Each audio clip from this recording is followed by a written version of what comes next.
আমরা রয়েছি বেলুড়ে সারদা পীঠ।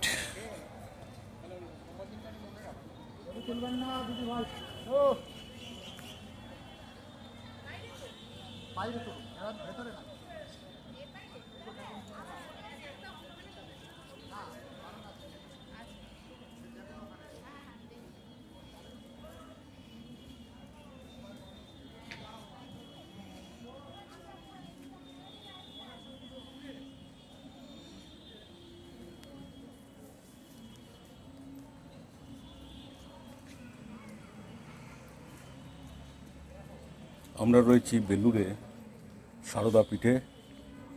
এখানে ঠাকুরের অলৌকিক লীলা বর্ণনা করা হয়েছে।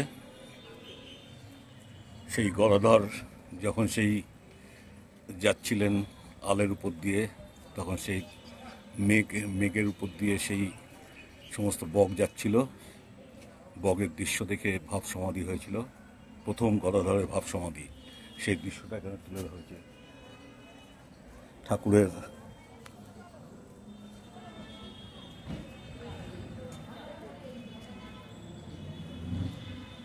নরেন্দ্রনাথের সাথে ঠাকুরের সাক্ষাৎকার।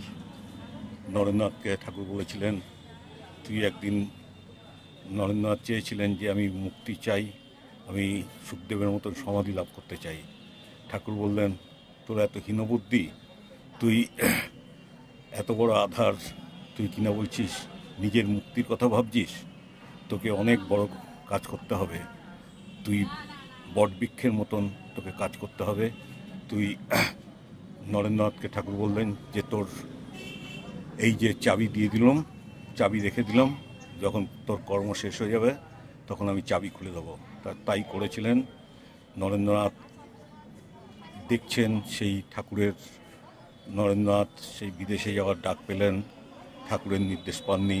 রাত্রিবেলা তিনি দেখছেন যে সমুদ্রের উপর দিয়ে ঠাকুর যেন আগে আগে যাচ্ছেন এবং নরেন্দ্রনাথ পিছে পিছে অনুসরণ করতে করতে যাচ্ছেন সেই চিকাগো মহাসম্মেলনে। ঠাকুরের অলৌকিক লীলা। নরেন্দ্রনাথকে তিনি বললেন যে তোর ভেতরে অনন্ত শক্তি আছে, তুই সেই শক্তিকে জাগ্রত কর। বলছে, তুই তো সেই নারায়ণ।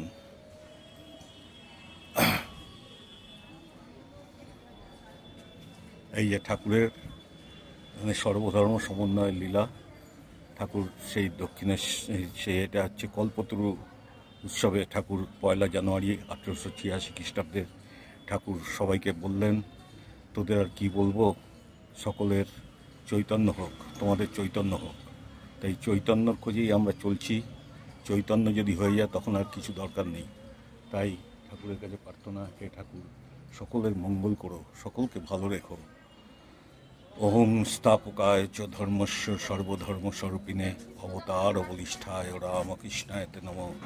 জননীং শরদাং দেবী রামকৃষ্ণ জগদ্গুরু প্রাদপদ্মে প্রেয়সিক্তা প্রণামী মুহুর্মুহুঃ। ওং জ্যোতিরাজায় বিবেকানন্দ সুরায় সচেতা সুখ স্বামী গীতা অপহারিণে।